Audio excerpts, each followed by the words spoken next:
It's just noise. That's what Vegas Golden Knights goalie Carter Hart told reporters the same week thousands of fans in Raleigh, North Carolina, spent 3 straight home games chanting 2 words at him. No means no. It referenced a sexual assault trial that ended in a full acquittal almost a year earlier. Hart had ignored every single chant. But with a win or go-home Game 6 on the horizon, someone finally asked him to respond on camera. And what he said next split the hockey world right down the middle. Carter Hart was once the Philadelphia Flyers franchise goaltender, a second-round pick who climbed into their starting job as a teenager. He spent 6 seasons in Philadelphia, going 96 and 93, with a 2.94 goals against average across 227 games. Then in January of 2024, police in London, Ontario charged him and 4 former teammates from Canada's 2018 World Junior Championship team with sexual assault. The allegations centered on a hotel room gathering after a Hockey Canada gala celebrating the gold medal win. Hart stepped away from the Flyers immediately and didn't play another competitive game for almost 2 years. The case dragged on, surviving a mistrial and a dismissed jury before landing entirely in the hands of Ontario Superior Court Justice Maria Caroccia. In July of 2025, she acquitted all 5 players, ruling that prosecutors never met the burden of proof required for a conviction. The National Hockey League and the Players' Union still kept the group suspended until December 1st as part of a reinstatement agreement. Hart's path back to professional hockey was the exception, not the rule. Of the 4 other players acquitted alongside him that same July afternoon, not one had made it back to the NHL by the time the puck dropped on this Stanley Cup Final. One signed in Russia's top league. Another ended up in the American Hockey League instead. Hart was the only one of the 5 who not only returned to the NHL, but returned to a starting job on a team built to win immediately. Here's where the story gets a strange twist. Reports at the time indicated Hart was actually closing in on a deal with the Carolina Hurricanes, the same franchise he'd eventually face for the Stanley Cup. But backlash from Carolina's own fan base got loud enough that the Hurricanes walked away from the agreement entirely. Hart became a free agent again, and the Vegas Golden Knights were the team willing to take the risk, signing him to a 2-year contract worth $4 million. The franchise that rejected him would later become the franchise standing between him and a championship. His return to the ice didn't start smoothly either. Hart debuted with Vegas in December, stopping 27 shots in a shootout win over Chicago, then went 5-3 with an inflated goals against average before a lower body injury knocked him out of the lineup entirely. When he came back, the Golden Knights had a new head coach. John Tortorella, who'd coached Hart for 2 seasons back in Philadelphia, took over in late March, and almost immediately, Hart's game transformed. "I think he's grown so strong mentally," Tortorella said. "I don't think much bothers him." That turnaround carried Vegas through 3 full playoff rounds. They opened by beating the Utah Mammoth in 6 games, then knocked out the Anaheim Ducks in 6 more. In the Western Conference Final, Vegas did something only one other team in NHL history had ever managed. They swept the Colorado Avalanche, the President's Trophy winners that season, in 4 straight games, with Hart stopping 36 shots in the series opener alone and 20 of 21 in the clinching win. Coaches and analysts around the league started floating his name for the Conn Smythe Trophy, the award given to the most valuable player of the entire postseason. For a goaltender who hadn't played an NHL game in nearly 2 years, it was as close to a fairy tale as professional sports gets. But fairy tales don't survive contact with a hostile road building. At home in Las Vegas, none of that hostility existed. Vegas crowds had spent the whole postseason treating Hart like the unlikely folk hero of their championship run, and for 3 full rounds, that was the only version of the story anyone outside hockey media was paying attention to. The Chants belonged entirely to the road. The moment the Stanley Cup Final shifted to Lenovo Center in Raleigh, Hurricanes fans turned every single Vegas power play into a public referendum on Hart's past. During games 1, 2, and 3, the building erupted into coordinated chants of "no means no" every time Hart touched the puck. It wasn't subtle and it wasn't quiet. The chants got loud enough that the National Hockey League issued a formal statement, saying the conduct fell well short of the standards the league expects from its fans. Hart said nothing publicly through any of it. He let his play do the talking instead, even as his numbers in the series started to crack under the noise. By the end of Game 5, he'd given up 4 or more goals in 5 straight Stanley Cup Final starts, only the third time any goaltender in NHL history had done that. If you're new here, this channel covers the stories the league office would rather forget about the morning after the trophy gets handed out. Hit subscribe if you want more of that kind of digging. 2 days before Game 6, with Vegas facing elimination, TSN reporter Ryan Rishaug finally asked Hart the question everyone had been avoiding. Standing at a podium next to teammate Mitch Marner, right after head coach John Tortorella had just given his goaltender another full endorsement, Hart answered without flinching. "It's just noise," he said, adding that both arenas had been loud all series and that he was simply enjoying playing in front of big crowds.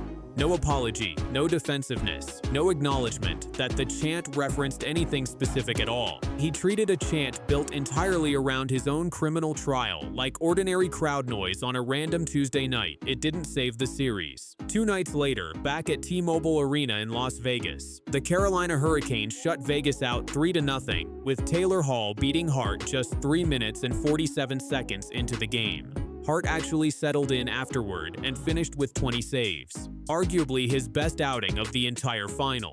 But it was already too late. Carolina celebrated its first Stanley Cup since 2006 right in front of him, and cameras caught Hart visibly emotional on the ice, surrounded by teammates trying to console him as the celebration roared around him. The trophy that coaches had once floated Hart's name for went somewhere else entirely. Carolina captain Jordan Staal took home the Conn Smythe as playoff MVP instead, the exact award Hart looked like a frontrunner for 3 rounds earlier. Online, the reaction split almost instantly. Some fans pointed to the loss as a kind of karma, framing it as the hockey gods settling a score the courtroom couldn't. Others pushed back hard, arguing that a legal acquittal should have ended the conversation a year earlier, and that piling on a player after his team's biggest loss said more about the mob than it did about Hart. Both sides agree on exactly one thing. Wherever Carter Hart plays next season, the Chants follow him there too. Hart's contract with Vegas runs through next season before he hits unrestricted free agency again, which means this conversation isn't going anywhere either. The Golden Knights will need to decide all over again whether the goaltender worth the headline is also worth the roster spot. Hart finished his first season back in the league with 21 playoff starts and a trip to the Stanley Cup Final, numbers most goaltenders never come close to in an entire career.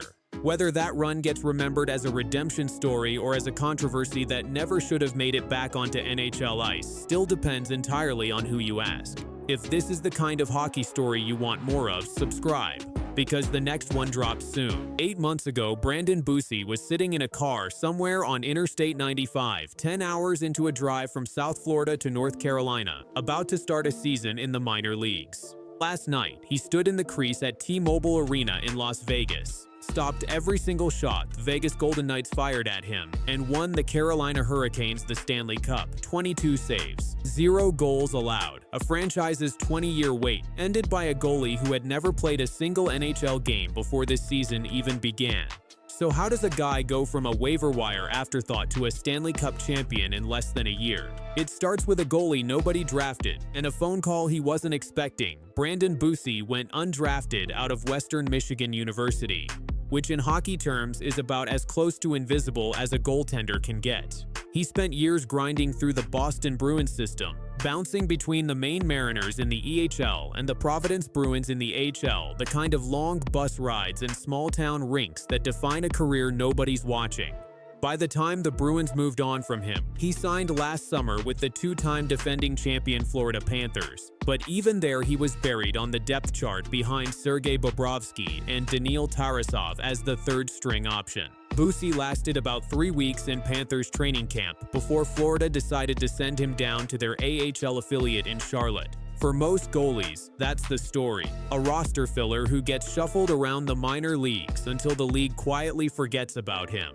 But the Carolina Hurricanes were watching closely. Their starting goaltender Frederik Andersen had a long injury history, and their backup Pyotr Kochetkov was dealing with a lower body issue that everyone in the organization feared could linger. On October 5th, with the season about to begin, Carolina claimed Bussy off waivers as insurance. Bussy and his fiancée Mary Raklowski were 10 hours into that drive from South Florida toward North Carolina when his agent called with the news. "The next thing you know, the following day I'm in Raleigh and I'm on the opening night roster," Bussy said. "It's crazy." Therefore, instead of reporting to Charlotte, Bussy was suddenly standing in an NHL locker room in Raleigh, with a roster spot on a Stanley Cup contender. What happened next turned a depth move into one of the wildest stories of the season. Bussy made his NHL debut on October 14th in a 5-1 win over San Jose, and he simply didn't stop winning. He won his first 2 starts, took his only loss of the early season against Dallas on October 25th, and then went on an absolute tear. By December 11th, in just his 11th career game, Bussy became the fastest goalie in NHL history to reach 10 wins. Kochekhov's lower body injury turned out to require season-ending surgery, just as Carolina had feared, and with Anderson's effectiveness declining at age 36, the crease in Raleigh suddenly belonged to a guy who months earlier had been ticketed for the minor leagues. By the time the regular season wrapped, Bussy had a record of 23 wins and 3 losses with 2 shutouts. And the Hurricanes rewarded him with a 3-year, $5.7 million extension through the 2028-29 season. A journeyman with 1 career win in October had become Carolina's guy in goal heading into the playoffs. But the regular season is one thing. The Stanley Cup Final is an entirely different mountain, and that's where Bussy's story almost took a turn nobody wanted. Heading into Game 1 against Vegas, Hurricanes coach Rod Brind'Amour openly admitted relief that Carolina hadn't needed to lean on Bussy too heavily yet, a sign of just how unproven this rookie still was on the league's biggest stage. However, in Game 3, with Carolina trailing 4-0, Bussy was thrown into the fire at the second intermission. He stopped 18 of the 19 shots he faced the rest of the way, sparking a stirring comeback. The only goal that got past him was a freak bounce off the end boards in double overtime that Bussy inadvertently kicked into his own net, the eventual Golden Knights game winner. It was the kind of moment that could break a young goalie's confidence completely. Instead, it set up the masterpiece. Game 6 arrived with Carolina 1 win away from their first Stanley Cup since 2006, and Bussy was the man between the pipes for the biggest game of his life. From the opening minutes, Vegas threw everything they had at him. Brett Howden, the league's leading playoff goal scorer, got in alone on a breakaway in the first period. Bussy shut the door. In the second period, Tomas Hertl came in on a 2-on-1 rush, the kind of chance that decides championships. Bussy shut the door again, and family members watching from the stands erupted. Then, in the final minutes of regulation, with Vegas desperate for anything, Bussy robbed both Hertl and Mark Stone on point-blank scoring chances. 22 shots, 22 saves, as Taylor Hall and the Hurricanes offense did the rest, scoring 3 unanswered goals at T-Mobile Arena. Bussy simply refused to be beaten. If you're loving this kind of underdog story, hit subscribe, because the NHL is full of them, and we're just getting started. Now let's talk about how this night actually ended for Bussy. By the final horn, Hurricanes fans who had made the trip to Las Vegas were chanting "Bussy, Bussy" as the Carolina bench emptied onto the ice. Even Golden Knights coach John Tortorella, staring down a series loss, couldn't help but credit the man who'd beaten him. Their goalie gives them a really good opportunity in the second part of the series to give them the opportunity to win the Stanley Cup. Tortorella said afterward, a backhanded compliment that was really no compliment at all. It was Bussy's 3rd career shutout, and easily the biggest. After the game, Bussy admitted he was still processing what had just happened. "To be honest, I'm feeling a little numb right now," he said. "I'm sure I'm going to crash at some point, but I haven't yet." 8 months ago, Brandon Bussy was an afterthought on a drive to the minor leagues. Today, his name is going on the Stanley Cup forever, alongside legends like Carolina captain Jordan Staal, who just became the oldest Conn Smythe Trophy winner in NHL history at 37. The journeyman label is gone for good. So what do you think? Was Bussy the most unlikely Stanley Cup hero in recent memory, or have we just been sleeping on him all season? Let me know in the comments. And if you want to see how Carolina's 20-year championship drought finally ended, that full breakdown is on your screen right now. Subscribe for more, and I'll see you in the next one. For 3 straight games in Raleigh, North Carolina, the same 2 words rained down from the stands every time Carter Hart touched the puck. No means no. Thousands of Carolina Hurricanes fans chanting in unison inside the Lenovo Center, all of it aimed at the man standing in the Vegas Golden Knights goal crease. For most of this Stanley Cup Final, Hart said nothing. He kept his mask down and let the noise wash over him.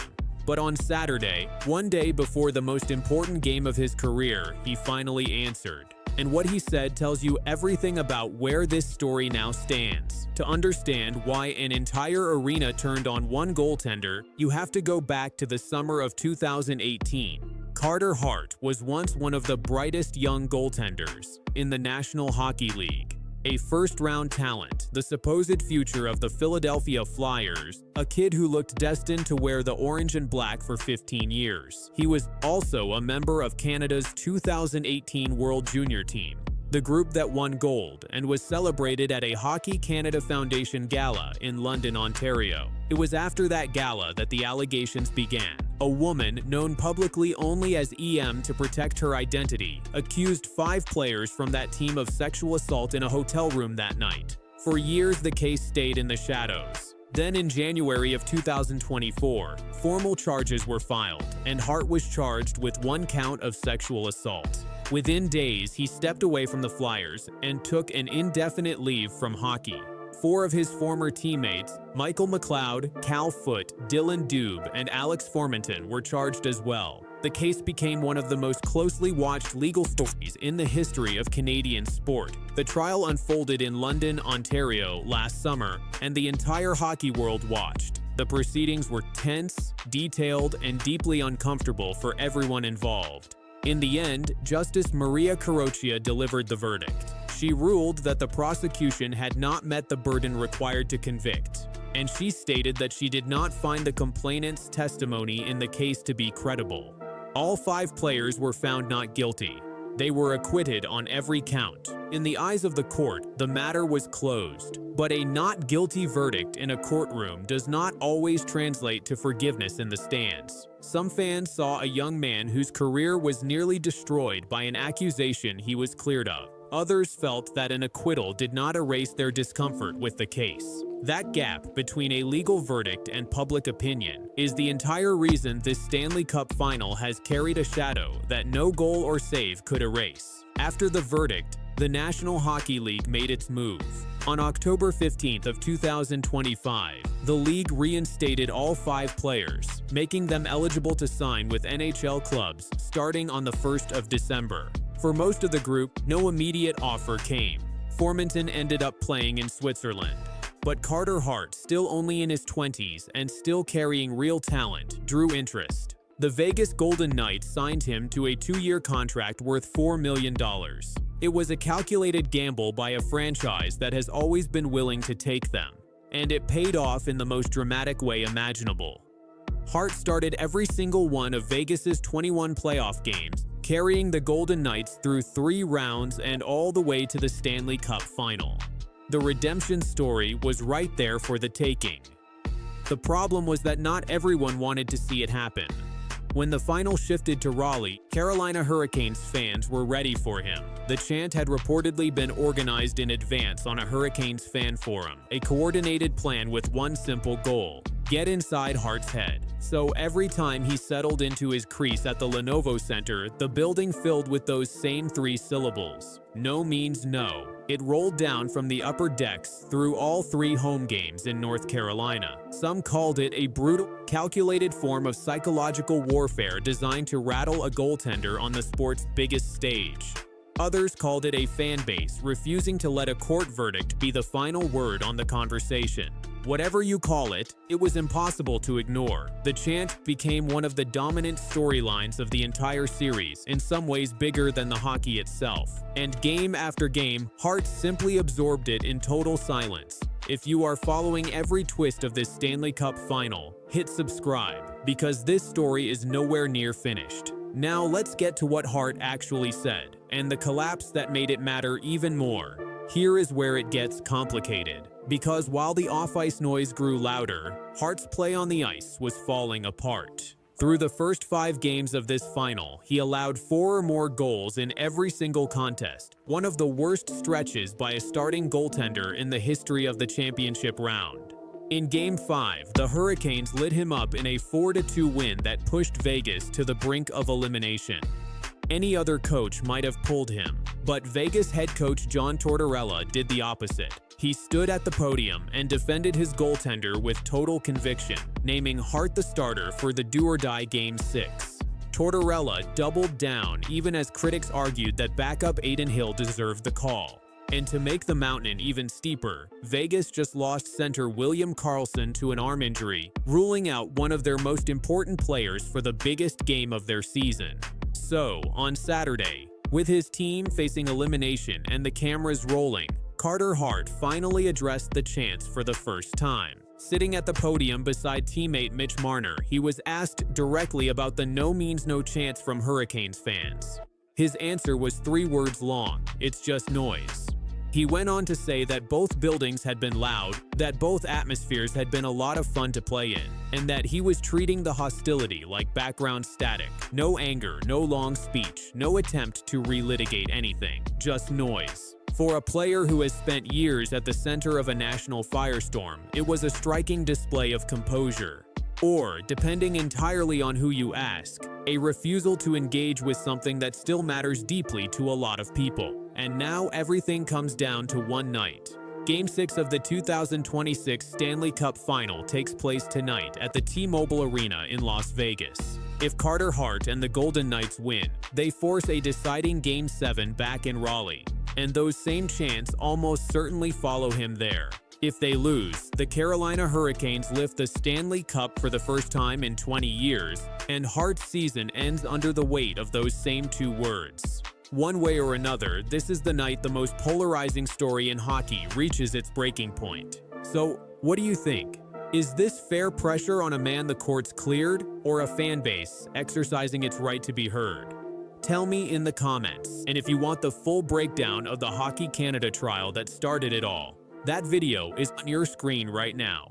Subscribe, and I'll see you in the next one. Right now, in the middle of the biggest series of his career, one Vegas Golden Knights player just broke a record that's never been touched in the franchise's entire history. Not Mark Stone, not Jonathan Marchessault, not even Jack Eichel, Brett Howden, the guy most casual fans couldn't pick out of a lineup at the start of this postseason, now has more playoff goals in a single year than any Golden Knight ever has. And he did it while his team is fighting for its life in the Stanley Cup Final. This is the story of how a player nobody was talking about quietly became the most important name on a cup contender. Let's start with who Brett Howden actually is, because most people watching this have probably heard his name 100 times without really knowing his story. Howden was a first-round pick by the New York Rangers back in 2016, the kind of prospect scouts loved for his size, his hockey IQ, and his ability to play in every situation. But in New York, he never quite broke out.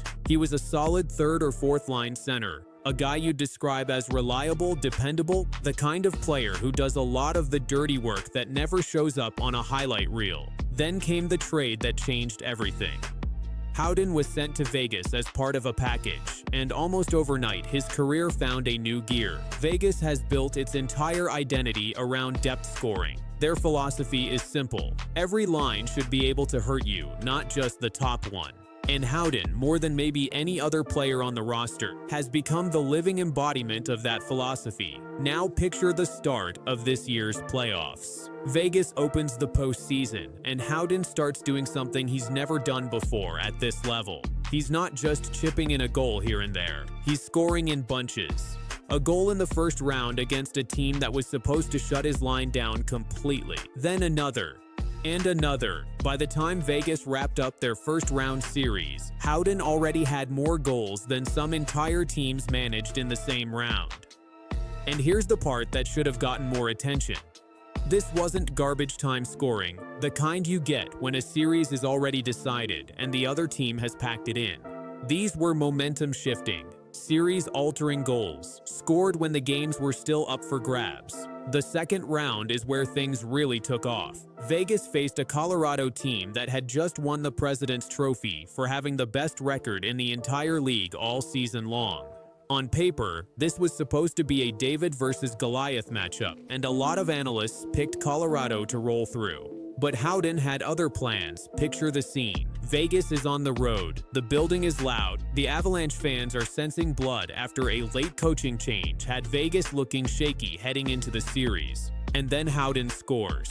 Not just once. He becomes one of the central reasons Vegas pulls off the upset, eliminating the best team in the league and advancing to the conference final. At this point, people inside the league started noticing.